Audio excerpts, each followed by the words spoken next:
What if the drummer who helped build a heavy metal legend ended up laying tile in a stranger's house, then died in an unsolved murder? What if the bass line that defined one of Black Sabbath's greatest albums was played by a man who got zero credit? Elf was Ronnie James Dio's first great band, forged in tragedy, discovered by rock royalty, then quietly dismantled by the same machine that made Dio immortal. This is the rise and fall of Elf. Long before the mythology, there was Cortland, New York, a small city pressed between cornfields and factory towns, where a young Ronald Padavona grew up playing trumpet in school orchestras and bass guitar in weekend bar bands. Nothing about his early life suggested he was destined for anything beyond the local club circuit. But from the very beginning, there was something in his voice, something raw and coiled, that set him apart from every other kid chasing rock and roll in that frozen stretch of America. By the late 1960s, Ronald had already transformed himself into Ronnie James Dio, the frontman of a hard-charging outfit called the Electric Elves. Together with guitarist David Feinstein, his own cousin drummer Gary Driscoll, guitarist Nick Pantis, and keyboardist Doug Thaler, the band carved out a reputation on the brutal upstate New York club circuit. They played anywhere that would have them, for anyone who showed up. Night after night, they loaded their own gear, drove their own van, and split whatever money came in. Before we continue, don't forget to like and subscribe to the channel. The chemistry was real, the hunger was genuine, and the sound they were building, a gritty, blues-soaked, hard-driving rock and roll, felt like it was pointing towards something bigger. Then the road took everything away. On February 12, 1968, the Electric Elves were traveling home from a performance in Massachusetts when a drunk driver crossed the center line and hit them head-on. Guitarist Nick Pantis was killed instantly. The rest of the band were hospitalized with serious injuries. In a single night, the band lost a founding member and the forward momentum they had spent years building. The easy choice would have been to walk away. Most bands would have. But Dio and the survivors refused. They shortened the name to the Elves, brought in keyboardist Mickey Lee Soul, a hometown friend who had grown up in the same small circles, and began rebuilding from the wreckage. Soul would later recall the physical reality of this band with characteristic humor. The members were so short that with Mickey Lee sitting behind the piano and Rock and Ronnie up front, they barely crested 5 feet. That, he said, was where the name came from. By 1972, original keyboardist Doug Thaler had left to pursue booking and management, and the band simplified their name one final time. They became Elf. The break that changed everything arrived through a combination of relentless work and sheer good fortune. A powerful booking agent named Bruce Payne arranged an industry showcase, the kind of audition where the right people in the right seats could rewrite a band's entire future. The right people showed up. Roger Glover and Ian Pace, the bass player and drummer of Deep Purple, attended the showcase and walked away stunned. They had not come looking for a discovery. But what they heard from Dio's band stopped them cold. The energy was raw, the musicianship was tight, and the voice at the center of it all was unlike anything in the American rock scene at that moment. Glover and Pace offered to produce the record. With their backing, Elf secured a contract in the United States and in the United Kingdom, entering the studio to capture the lean, live-in-the-room sound they had spent years perfecting in dive bars across New York State. Mickey Lee Soul later described the collaborative spirit that defined those sessions. The very first Elf record gave credit to everyone, he explained, because every contribution, even a single drum fill, was considered part of the whole. That equality was the foundation of what Elf had always been. The self-titled debut arrived in 1972. It was a gritty, honest record, the sound of a band playing exactly what they knew, the way they had always felt it. And then, the world got very large, very fast. Deep Purple took Elf on the road as their opening act, during the height of Deep Purple's popularity. These were not small venues. These were arenas massive, thundering, sold-out arenas full of rock fans who had no idea who Elf was. Night after night, the band from Cortland walked out in front of thousands of strangers and won them over. Bass player Craig Gruber, who joined in 1973 when David Feinstein departed and Dio stepped away from the bass to focus on fronting the band, later recalled the paralysis of those early arena nights. He remembered being so terrified his first time out that he could barely function. Finally, Ronnie told him directly, "These people really want to see us get up front." For a band that had spent years playing to 30 people in a bar, this was everything they had ever wanted. With Dio free to focus entirely on fronting the band, and with Craig Gruber's inventive, funk-inflected bass lines locking beside Gary Driscoll's thunderous drumming, Elf entered their most creative period. They signed with a new label in the United States and traveled to England to record their second album at the legendary Manor Studios in Oxfordshire. The result was Carolina County Ball, released in the UK in April 1974. It was a revelation, a joyful, piano-driven boogie rock record built on Barrelhouse groove and Mickey Lee Soul's honky-tonk keyboard work, with Dio's voice soaring over it like something that had no business being in a genre this loose and swinging. The American version was retitled LA 59. In either form, the music announced something that could no longer be ignored. Elf was not a warm-up act. They were a real band with a fully realized identity, and they were getting better with every record. The follow-up came quickly. In early 1975, the band recorded Trying to Burn the Sun in London, a tighter, heavier, more progressive record, representing a clear artistic evolution. Soul recalled the sessions producing the whole album in a single unbroken stretch of no more than 2 or 3 weeks, without interruption. The whole process, he said, was very smooth.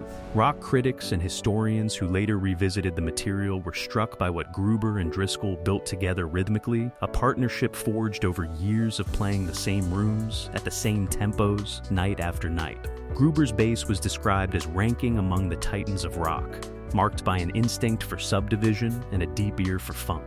Dio, meanwhile, was becoming impossible to ignore. His voice had grown operatic in its power and emotionally precise in its delivery. Anyone who saw Elf on those Deep Purple support tours walked away talking about the singer, not just the band, the singer. Elf had all the pieces, the chemistry, the identity, the voice. They were, by any measure, one radio hit away from everything. But just as they drew closest to that moment, a door opened that none of them had anticipated, and what walked through it would change everything. By late 1974, Ritchie Blackmore was miserable inside Deep Purple. The band's democratic structure, in which every member held equal creative power, had become a cage to him. He was restless, creatively suffocated, and increasingly certain that his future lay somewhere else entirely. The final breaking point came over a song, a cover of a Quatermass track called Black Sheep of the Family, which Blackmore desperately wanted to record and which the rest of Deep Purple flatly refused. Blackmore went looking for musicians willing to work on his terms. He did not have to look far. He already knew Ronnie James Dio from the touring circuit, and what he had observed was unambiguous. The man had a voice that could serve any vision, at any scale. Blackmore recruited the core of Elf, Dio on vocals, Mickey Lee Soul on keyboards, Craig Gruber on bass, and Gary Driscoll on drums, leaving only guitarist Steve Edwards out of the session. The session was supposed to be a one-off, a creative experiment with no long-term implications. What it became was something else entirely. Blackmore later described the rekindled musical joy he found working with Dio with revealing candor. He started seeing things in a different light, he said. Music started being important again. He exited Deep Purple shortly after and transformed his planned solo project into a full band. He called it Rainbow. The members of Elf believed they were entering a supergroup opportunity together, collectively stepping into something larger. The understanding, unspoken but assumed, was that they were making this leap as a family, together the way they had survived everything else. Mickey Lee Soul was the only one who voted against the merger. His reasoning was clear-eyed and painful. They had spent years slowly working their way up the ladder, he said. The record company was just getting ready to commit real support. Everybody else saw the Rainbow situation as instant success or instant money. Soul saw it differently. They were very close to something on their own. He also understood that Rainbow was guitar music, and that in Elf he had been a co-writer and co-architect of the band's creative identity. In Rainbow, He would be a keyboard player serving someone else's vision entirely. But the vote had been taken, and what they had built together was no longer theirs alone. Ritchie Blackmore's Rainbow was released in August 1975 to immediate critical and commercial acclaim.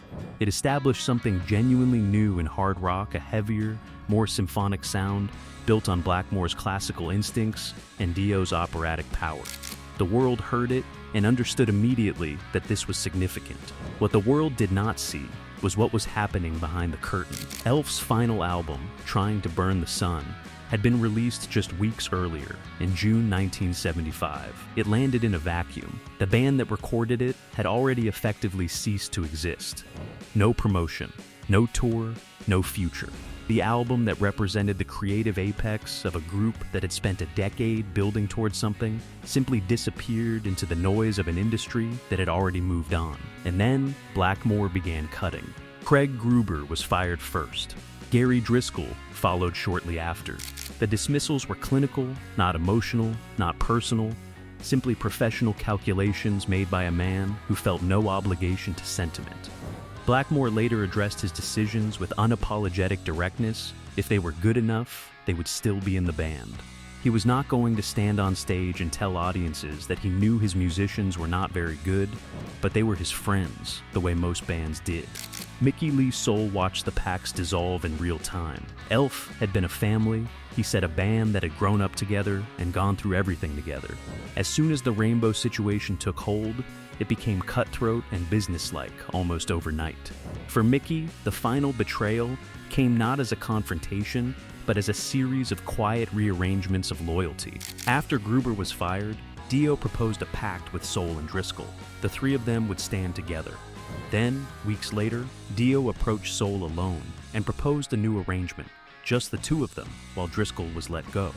That was the moment Soul understood the old days were truly gone. The family was over. He walked away before Blackmore could fire him, knowing he was probably next anyway. One by one, the men who had survived a fatal car crash, rebuilt from tragedy, spent a decade in the trenches together, and finally touched the edges of the dream, were simply gone. Replaced by better-known musicians, better suited to Blackmore's singular vision, Ronnie James Dio had no real choice. He was Rainbow, and Rainbow was becoming something that no longer had room for the people who had helped make him who he was. What followed for Ronnie James Dio was a career trajectory most musicians could never have imagined. Rainbow's Rising in 1976 stood as one of the finest hard rock albums ever recorded. His departure from Rainbow led him to Black Sabbath, where he replaced Ozzy Osbourne and delivered Heaven and Hell in 1980, proving he could carry one of the most legendary bands in rock on his voice alone. Then came Holy Diver in 1983, the launch of his solo career and the introduction of the devil horns hand gesture that became one of heavy metal's most enduring symbols. He became, in the truest sense, immortal. For the men he had left behind in upstate New York, the story unfolded very differently. Craig Gruber and Gary Driscoll formed a band called Bible Black after Rainbow, attempting to recapture something of what Elf had been. The project failed to find commercial traction. Driscoll eventually left the music business entirely, taking work as a tile installer in Ithaca. The man who had drummed at the heart of one of rock's most thrilling undiscovered bands spent his later years on his knees in other people's homes, while the music he helped create gathered dust in bargain bins. There was a bitter footnote involving Gruber and Black Sabbath. When Geezer Butler briefly stepped away during the early Heaven and Hell period, Dio called on his old Elf bassist to help keep the sessions moving. By Gruber's account, he laid down a galloping bass approach for the title track, the kind of line that would become one of the most recognizable in heavy metal history. When Butler returned, he recorded the final parts and received the official credit, while Gruber's contribution went uncredited in the album notes. Then came the tragedy that no music could contain. On June 8, 1987, Gary Driscoll was found murdered in a friend's basement in Ithaca, New York. A suspect was tried and acquitted due to challenged evidence. The case remained officially unsolved. The drummer who had held the heartbeat of Elf through their entire run was gone. Without justice, without answers. Mickey Lee Soul processed his grief the only way a musician knows how. He wrote a song for his old friend, placing the drums at its emotional center, and called it "We're Livin' Gary's Song." Gary was his best friend in Elf, he said. Hearing the news on television was quite an upsetting time. That song, he reflected, was pretty much about their relationship and everything they had once been to each other. Time has been kinder to Elf than the music industry ever was. In the years since their quiet dissolution, the 3 albums they left behind have been rediscovered by classic rock enthusiasts and vinyl collectors who understand what they are hearing: original, tightly crafted, deeply human music made by working-class musicians who poured everything into every take. The self-titled debut, reissued on CD in 2002, earned praise for its raw, unpolished energy. Trying to Burn the Sun received a 180-gram vinyl reissue in 2017, recognized at last as a lost hard rock masterpiece. Founding guitarist David Feinstein took perhaps the most dramatic exit of all. He sold his possessions, retreated into the Adirondack wilderness, and built his own log cabin by hand deliberately without electricity or running water. A man choosing to physically disappear from a decade that had taken too much from him. He eventually returned to music through a respected metal band called The Rods, but his time in the wilderness stands as one of the more remarkable post-rock career stories the genre produced. Mickey Lee Soul served for years as a keyboard technician for Deep Purple after walking away from Rainbow. He rarely returned to the Elf recordings. Occasionally he would hear something by chance, he admitted, and it would remind him of those days like looking at a scrapbook. And Dio himself, in interviews throughout his career, whenever the conversation turned to his origins, spoke of those upstate New York years with unmistakable warmth. Not as a preamble to the real story, as something real in its own right. A time when the music was honest and built by people who had nothing to prove beyond the work itself. The question that lingers over Elf has no clean answer. Could they have made it on their own? Could Carolina County Ball and Trying to Burn the Sun have carried them into the arenas without Ritchie Blackmore's intervention? Or was Dio simply too extraordinary to remain in a regional circuit? What is certain is this: the musicians who built Elf were real. The music was real. The brotherhood was real. They survived tragedy, paid their dues, and briefly touched something luminous before the industry reached in and quietly redistributed the pieces. Gary Driscoll drummed his heart out for a band that deserved to be famous, and he died without the justice of recognition. Craig Gruber always maintained that he helped shape the bass line that defined Heaven and Hell, but in the end, someone else received the official credit. Elf never got the arenas they earned or the credit they deserved. But they gave rock and roll something it could not have built without them, the raw foundation beneath one of its greatest voices. Ronnie James Dio became immortal, and somewhere back in upstate New York, in the smoke and the cold and the grinding miles between bar gigs, a group of working-class brothers first showed him what he was capable of. The records remain. The legacy endures. Do you think Elf could have made it on their own? Or was Dio always destined to move on? Drop it in the comments, and don't forget to like and subscribe for more untold stories from rock's greatest era.